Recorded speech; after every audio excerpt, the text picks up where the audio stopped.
Ako po si Edna F. Enriquez. Oh, ito naman po ang anak ko si Gerald F. Enriquez. Ang pangalan po ng mister ko ay si Joel F. Enriquez. Kami po ay nakatira dito sa BM San Pedro. Before na hindi pa po siya nag-take ng complete, ang sakit niya po ay asthmatic siya, tonsillitis.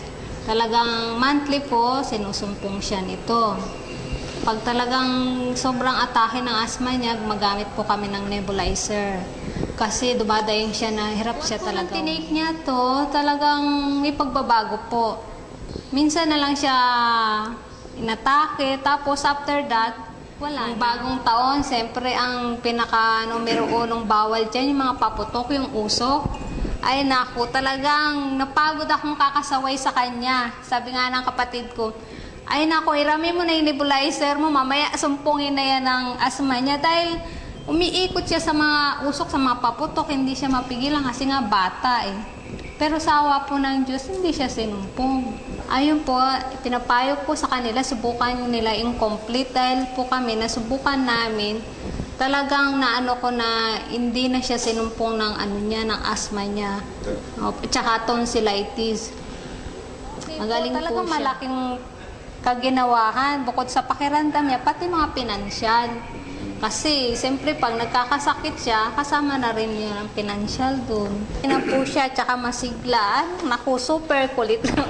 Si Mrs. Hilda Macmacarbonil, 53 years old. So, hindi ko po alam na may sakit po akong hypertension.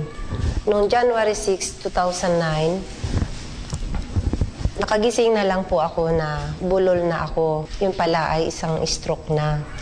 So, sumuod kami kaagad ng Provincial Hospital at papalit-palit ang gamot sa akin hanggang sa gabi, nawala na ako ng malay. Nung nawala na ako ng malay, hindi ko na alam na ang akala ko, patay na ako talaga kasi naglakbay na ako sa ulap na puti. Ang kwento ng mga nurse sa akin na parang wala na akong pag-asa nung gabi.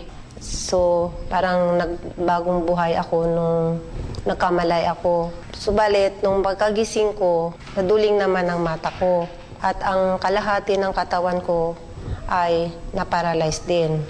At 3 buwan akong pabalik-balik sa ospital hanggang sa 7 bisis pa rin akong na-stroke.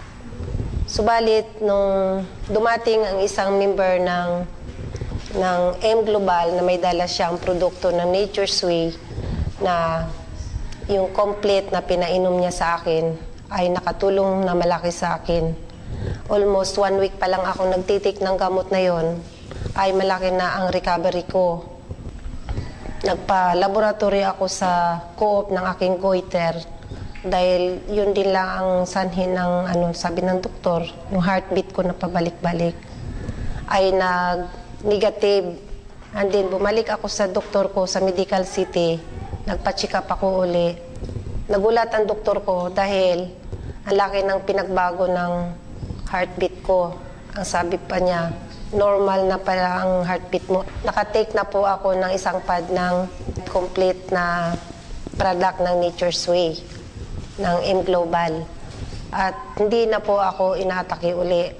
At maraming salamat sa Nature's Way product ng M Global na nakatulong. At sana Si Girlie Antipala, isang complete user since 2008. Ako po ay may karamdaman, cyst sa aking ovary po. Nalaman ko nagkakaroon ako ng sakit na cyst sa aking ovary. 2 beses akong check-up, nagpa-ultrasound. At yun, nakitaan ako ng isang malaking bukol dito po sa aking ovary. Ang nararamdaman ko po noon, sobrang sakit, kirot, hindi ako makapagsuot ng pantalon, hindi ako makaupo ng maayos, kasi nasasaktan ako. Yun po, nung nasa Adventist na ako, in-ultrasound po ako uli, at yun, nakitaan ko talaga na meron po akong cyst. Pero not knowing na nung umuwi ako sa amin, dumating yung isang product, itong complete, at yun nga ang sabi, malaking tulong daw ito para sa akin. hindi pa rin ako naniwala. Although napakinggan ko na yung sinasabi nila, hindi ko pa rin pinapansin. Gawa ng mahal nga. Pero nung habang nakalipas yung mga araw, tinitiis ko yung kirot at sakit at nakikita ko yung isang karton na nakadisplay. Sabi ko, sige nga, subukan ko kung gaano katotoo yung sinasabi nila. At yun nga, trinay ko. At habang tinitake ko, yun po, naging daan. Nararamdaman ko, unti-unti akong gumagaling. At salamat po sa Panginoon, naging daan itong complete. Ito siya. Ako po'y gumaling sa karamdaman ko, nawala po yung cyst ko. 2 pad pa lang yung naubos ko. Wala na po yung sakit. At isa pang magandang blessing na binigay ni Lord sa akin, nabuntis pa ako at nagkaanak.